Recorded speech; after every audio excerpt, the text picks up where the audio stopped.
Hello friends, myself Dr. Ruchika Garg. I am a gynecologist and assistant professor in SN Medical College Agra. आज मैंने सोचा कि आपको pregnancy induced diabetes के बारे में बताऊं। जैसा कि हम जानते हैं कि डायबिटीज़ और हाइपरटेंशन बहुत ही ज़्यादा आजकल बढ़ रहे हैं और इनका क्लोज एसोसिएशन ओबेसिटी यानी मोटापे से भी है। तो डायबिटिक प्रेगनेंसी क्यों इतनी रिस्की है? क्योंकि ये बोथ मदर और फीटस दोनों पे इफेक्ट डालती है।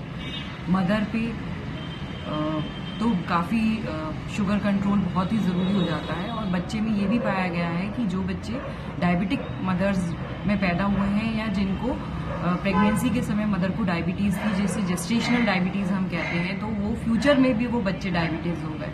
तो आप समझ सकते हैं कि कितनी ग्रेव कंडीशन है। तो शुगर कंट्रोल प्रेगनेंसी प्लान करने से पहले ही बहुत ज़रूरी होता है। तो गायनेकोलॉजिकल चेकअप इसलिए बहुत ज़रूरी हो जाता है। तो आपकी फास्टिंग शुगर होनी चाहिए और 75 ग्राम ग्लूकोज टॉलरेंस टेस्ट आपकी गायनेकोलॉजिस्ट आपको एडवाइस करेगी। आपकी जानकारी के लिए बता दूं कि आप जब भी जाएं पहले तिमाही को छोड़कर, तो सेकेंड ट्राइमेस्टर में आपको 75 ग्राम ग्लूकोज पिलाया जाएगा। उसके 2 आवर्स बाद आपकी ब्लड शुगर की जाएगी। तो उससे हमें पता चल सकता है कि वो पेशेंट प्री डायबिटिक है, यानी कि डायबिटीज़ के साथ ही उसने कंसीव किया था, या फिर प्रेगनेंसी इंड्यूस्ड डायबिटीज़ भी है। क्योंकि जो प्रेगनेंसी में जो हार्मोन्स हैं उनकी वजह से ये संभावना रहती है कि प्रेगनेंसी में उनको डायबिटीज़ डेवलप हो जाए, लेकिन वो प्रेगनेंसी खत्म होने के साथ ही वो डायबिटीज़ भी रिजॉल्व हो जाती है। कुछ पेशेंट्स होते हैं जिनकी फैमिली हिस्ट्री होती है डायबिटीज़ की, जैसे कि उनकी मदर में, सिस्टर में डायबिटीज़ रही हो, या उनमें पिछली प्रेगनेंसी में डायबिटीज़ रही हो, या जो ओबेस हो, जिनका वेट ज़्यादा हो, या जिनको हाइपरटेंशन हो, या जिनको हिस्ट्री हो कि पहले बच्चा अबॉर्शन हो गया था, या मिसकैरिएज हो गया था, या आईयूडी हुआ था, मतलब मरा हुआ बच्चा पैदा हुआ था, या फिर मैक्रोसोमिया था, यानी कि 4 किलो या उससे ज़्यादा का था, यानी बेबी वेट बहुत ज़्यादा अच्छा था। तो ये हाई रिस्क कंडीशंस होती हैं उन मदर्स के लिए जिनमें डायबिटीज़ होने के चांसेस होते हैं।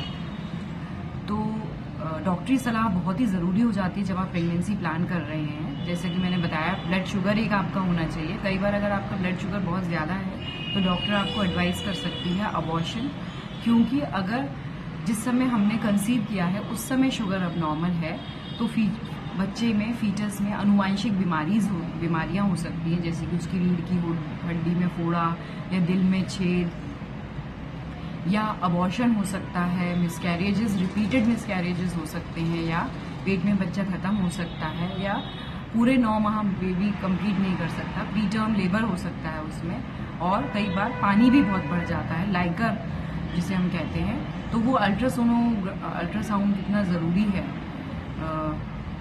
डायबिटिक प्रेगनेंसीज में, और जो रिपीटेडली फॉलो कराना चाहिए कि बेबी की ग्रोथ किस तरह चल रही है डायबिटीज़ में। तो आमतौर पर अगर पेशेंट प्रेगनेंसी से पहले ही डायबिटिक है तो हो सकता है कि कुछ एंटी डायबिटिक ड्रग्स पर हो।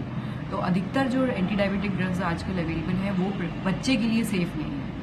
तो अगर पेशेंट हमारे को पहले से चेकअप करा लेती है तो हम उसे एडवाइस करेंगे कि वो एंटी डायबिटिक ड्रग्स की जगह हम इसे इंसुलिन पे लेना प्रेफर करेंगे। कुछ हाइपरटेंशन भी डायबिटिक प्रेगनेंसीज में ज़्यादा होता है, तो हाइपरटेंशन की दवाइयाँ भी डॉक्टर आपकी मॉडिफाई करेंगे। तो इसलिए डॉक्टरी सलाह बहुत ही ज़रूरी है, और पूरे 9 महीने आपको चेकअप रेगुलरली कराना ज़रूरी है। ब्लड प्रेशर की डायबिटीज़ अगर प्रेगनेंसी में डेवलप हुई है तो इंसुलिन लेना ज़रूरी हो जाता है। इंसुलिन इंजेक्शन से लिया जाता है। आजकल तो हालांकि दवाइयाँ भी आ गई हैं, लेकिन वो डॉक्टरी